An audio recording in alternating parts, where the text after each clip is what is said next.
Welcome back, everyone. Today, we are joined by a great guest. We're joined by Ani Narayan, the co-founder and chief growth officer at Lyzr AI. Ani, welcome to the show.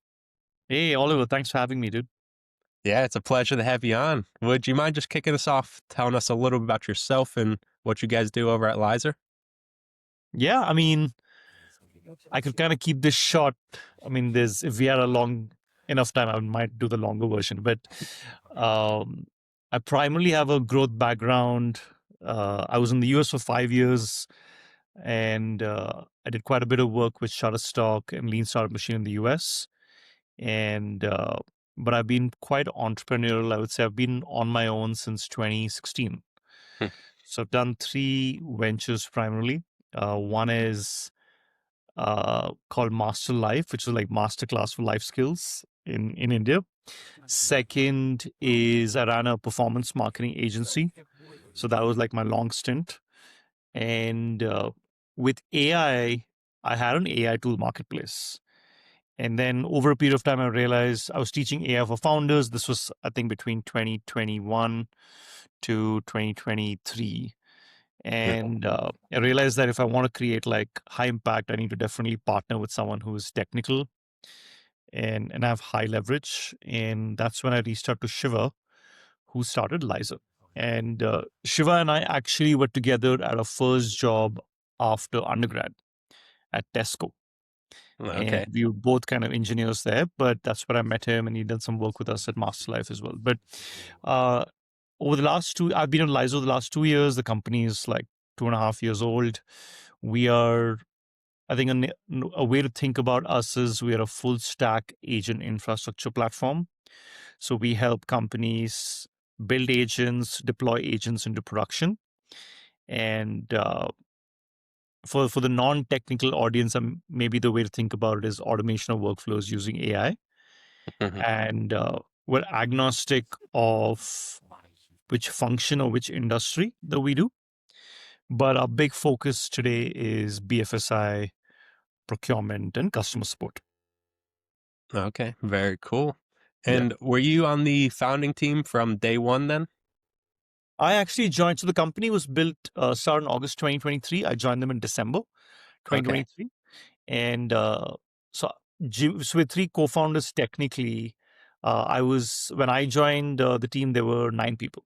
So it was Hmm. Shiva and engineers. I was the first go-to-market hire, if you want to call it. And then Jimmy, his original name was Jitin, we call him Jimmy. He joined us literally a couple of months later. Okay, So we all nice. joined kind of at different stages, but yeah, a lot of momentum has maybe picked up literally over the last, I would say, 8 months in Hmm. 2020. Yeah, and I've seen it. And Ani, as you stepped into the role, as you stepped into the company, what sort of responsibilities did you pick up and what sort of initiatives did you roll out? Picked up, it's funny. I feel like 2024 was literally a lot around execution. Like I would get my hands dirty and actually build out prototypes, um, literally write content, even like do demos, create courses. There was a lot of push around that. But over the last, I would say, 18 months, uh, the go-to-market team has actually expanded quite a bit. So today there's product marketing, there's performance marketing or conversion optimization, there's brand and website, which kind of rolls up into one. There is community and user growth. So we have a platform. So the whole focus is trying to get folks to adopt the platform.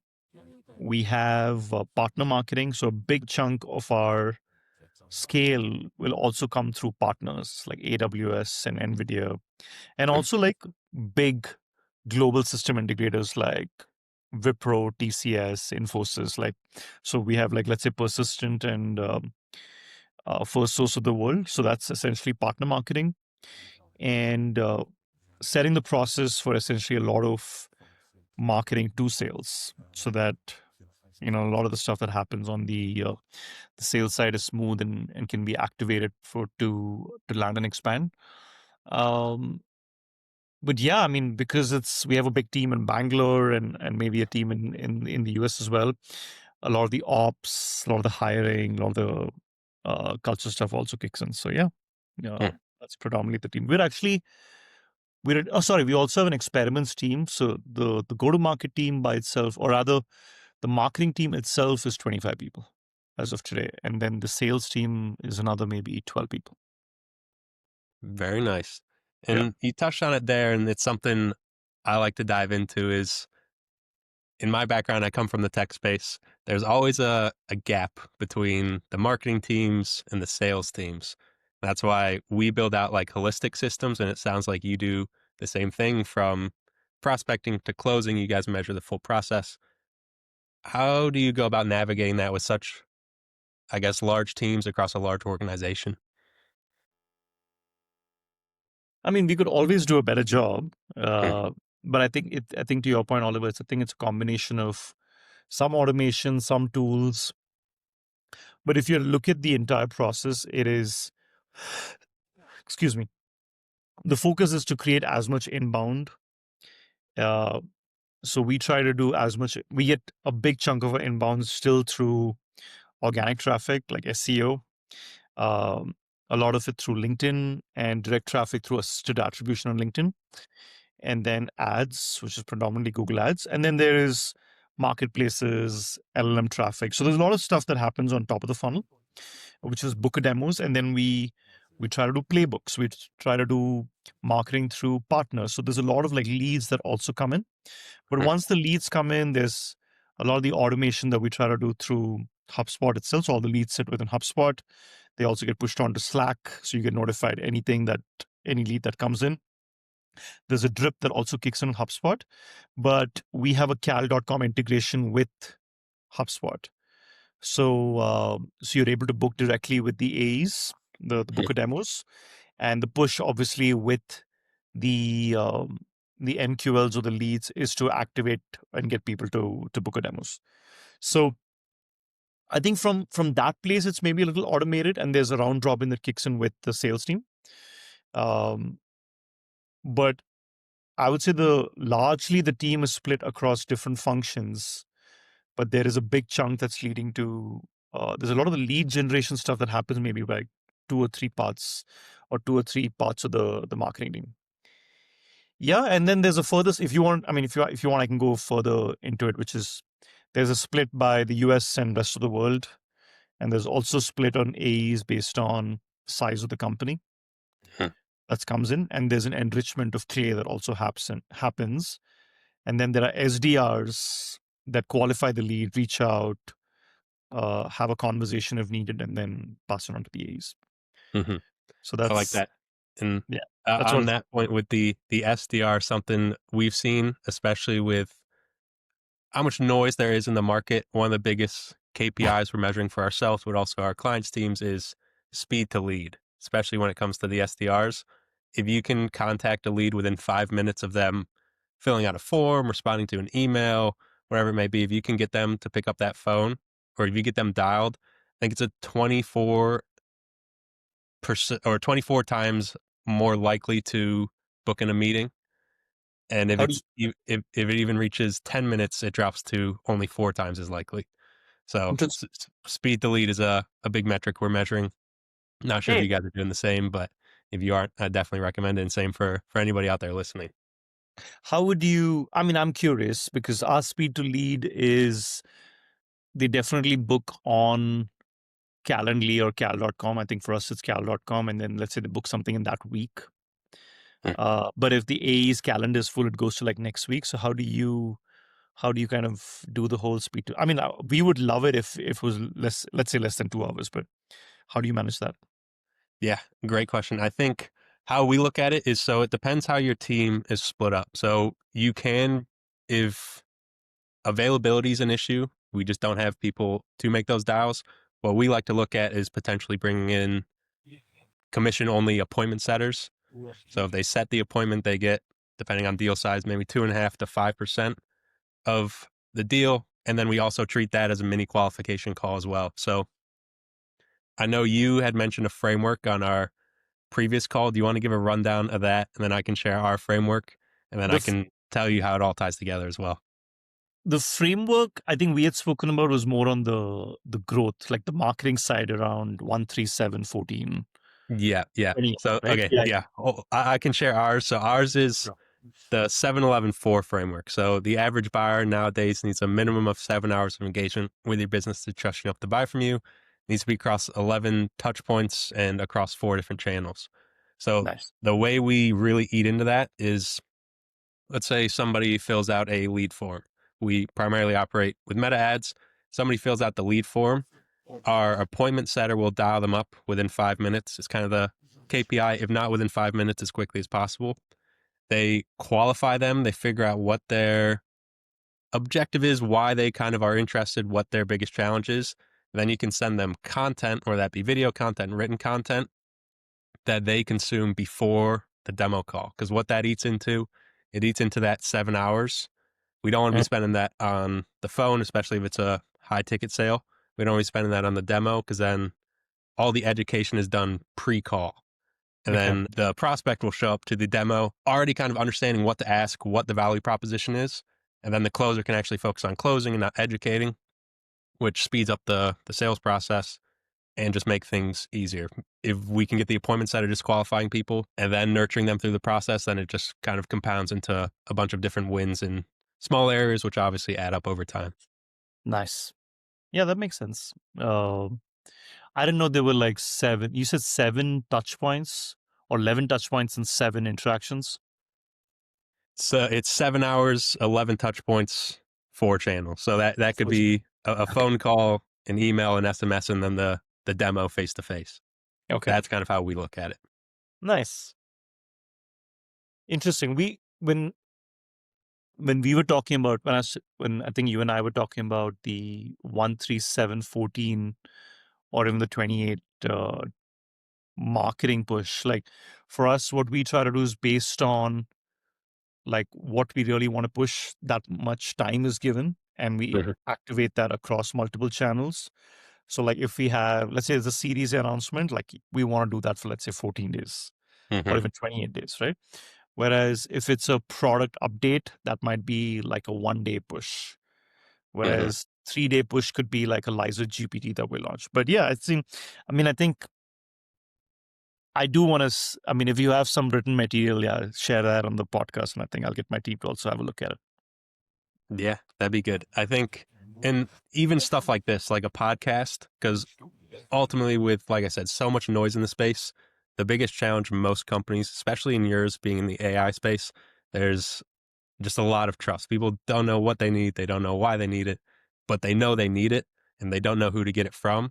So if you can put a face to the brand, essentially, a bunch of Yeah. content like this, maybe not this one specifically because it's not necessarily super actionable for people looking for Lyzr, but Yeah. if you can put a face to the name that educates them about what your value proposition is, whether that be podcasts, old webinars, case studies, testimonials, stuff like that, and you nail them with all of that before they show up to the demo call, Yeah. then they're in a really good spot because then they're educated, they're nurtured, they're essentially ready to buy. They just need to check off a few logistical questions and get the price.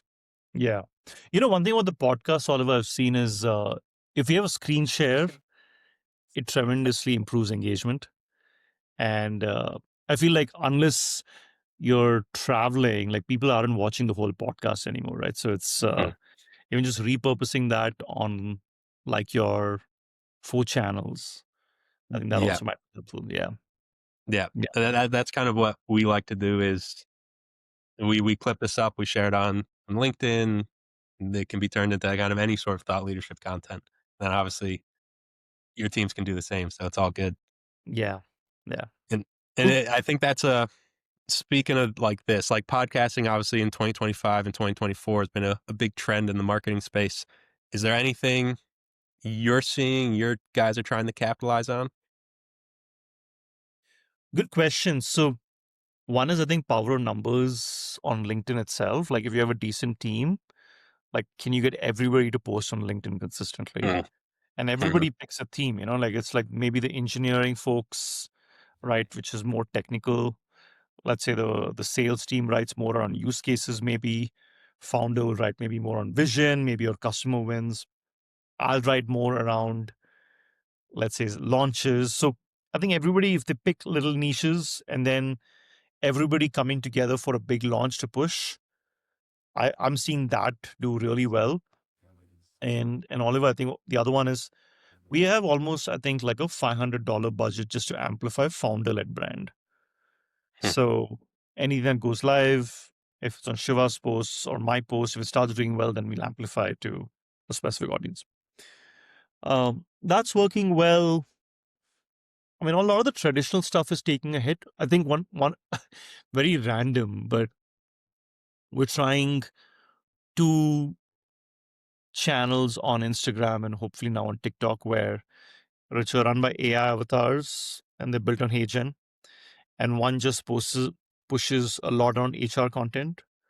One pushes just around, like, let's say, marketing content, which Hmm. is, when I say marketing, like we have agents, we have pre-built agents for marketing, we have pre-built agents for HR, and just female-led avatars do so much better than like male-led avatars.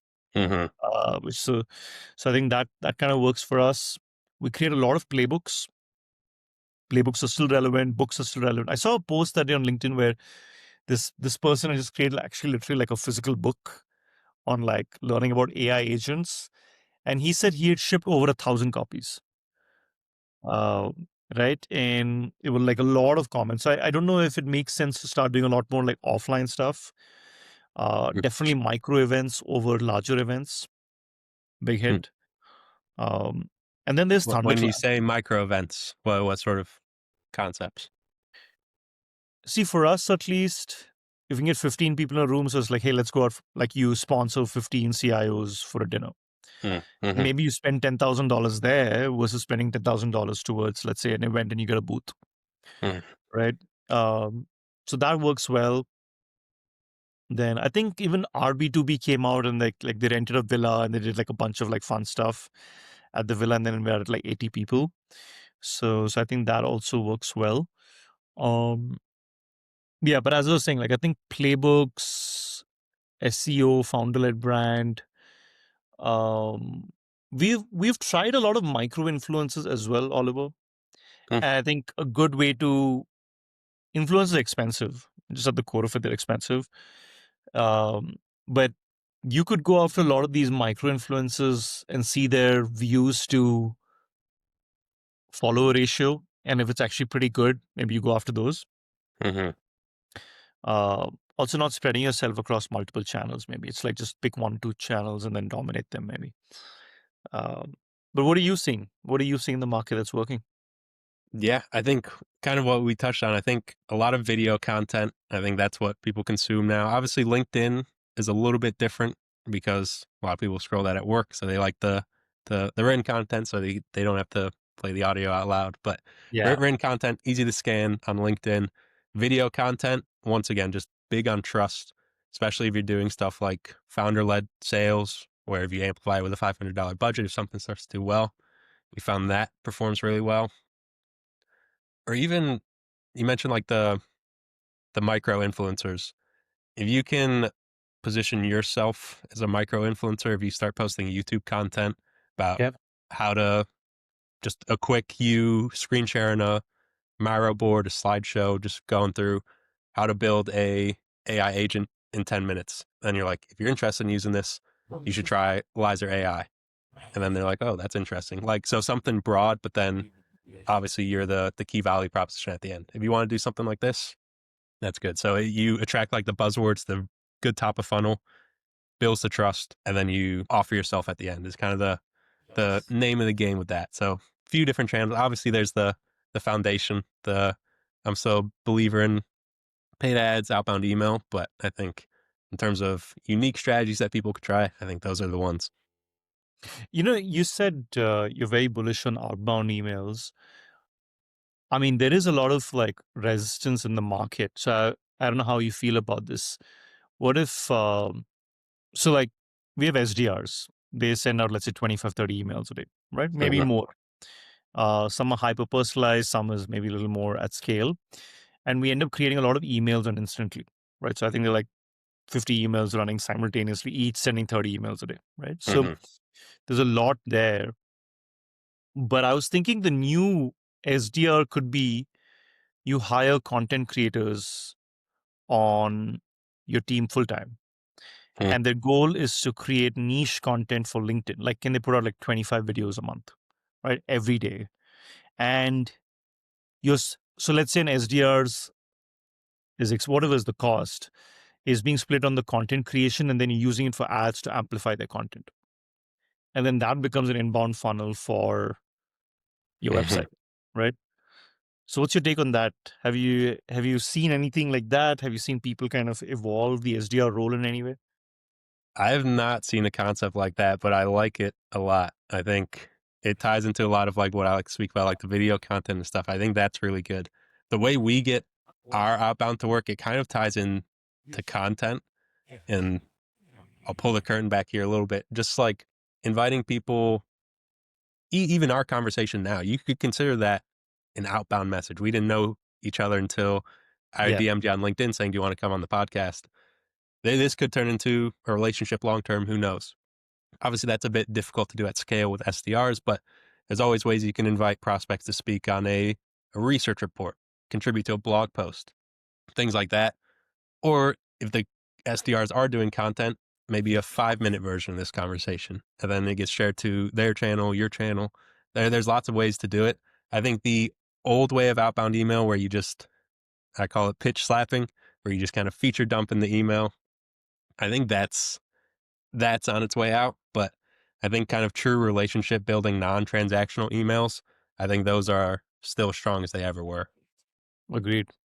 And the other thing that we're seeing, Oliver, is initially when you start expanding your, let's say, LinkedIn content, right? You start becoming consistent. Obviously, you start having a following. Your first degree usually reaches out to you in some way, or some connection with the first degree reaches out to you for your first line of business. But then as you expand, that kind of starts leading to, hey, maybe you get like 2 requests or 1 request a week. Hmm. And like, hey, let's chat. So I think it also kind of ties into your founder led brand plus outbound, which kind of happens in parallel. So yeah, I mean, I think what you're doing maybe is working. Yeah, no, I appreciate it. And it sounds like what you guys are doing is working as well. So I love to hear that, even though we're taking slightly unique approaches to marketing, where we're still generating results, finding success. I love to see that. Nice. And Ani, as we begin to wrap up here, looking forward, obviously we're wrapping up 2025. As we head into 2026, what's the goals for Lyzr AI for the next year? Oh, we were actually just talking about it. So I think if I had to pull the curtain down and just give it to you literally as is, um, one is we need a massive brand uplift for Lyzr, like because a lot of the deals that we focus on is very enterprise focused deals, like 250K deals, 500K deals. So like, how do we fight through the noise and become an aspirational brand that people want to resonate with, right? Because I feel like there's this upper echelon of AI companies, and then how do we kind of fit in that cluster, right? So I think Mhm. there's going to be brand elevation that might trickle down into like founder led brand elevation, like speaking at events, being associated with this kind of company. So that's one. Second is we're building a product called Architect, which is, in my mind, truly democratizing agent building. And think of it as an enterprise. They're like, hey, what use case should I go after? They want to think about. Architect's a great way to test and show you, hey, these are the agents you could put together. So for us, it would be really pushing the product out and building a massive developer community around it. And third is revenue goals. We've raised Series A. I think we need to hit some goals with Series B, Mhm. and we're in that wheel now of moving quickly. Um, so we have some goals to hit by end of quarter 1, and if it looks good, then potentially a fundraise will happen. Yeah, very Yeah. cool. Very cool. And Ani, I've got one last question for you as we wrap up. Speaking specifically to founders, CEOs, CGOs, or anybody on the go to market side, if there was one lesson you wish you learned a little earlier in your go to market career about growing a business, adding clients, adding users, what would that kind of one lesson be?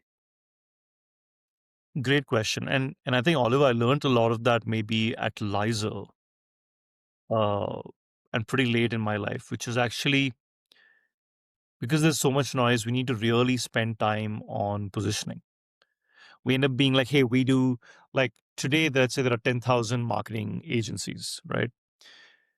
Everyone says we do performance or we do SEO, we do AI led, but within that, is there a niche that we truly focus on? Do we specifically do e-commerce? Do we specifically focus on certain outcomes? So I think, and ChatGPT, I feel like is a great way to like go back and forth, Hmm. put all your competitors, ask for the white space, ask information about how people are talking about your brand, and then visualize a lot of that. And I think once you're pretty confident about, oh my God, this is my positioning, then you like really hammer the positioning. Um, and that's one. And I think the second one there, which I'm also learning a lot lately, Oliver, is I think we have to be less feature focused. Hmm. Like we're still maybe very feature focused, you know, and we have to be more emotion and outcome focused. So I think if we do that, I think you will pretty quickly start cutting away from the market. And it's maybe harder to build a new category. It may be easier to formalize and build a brand in an existing category.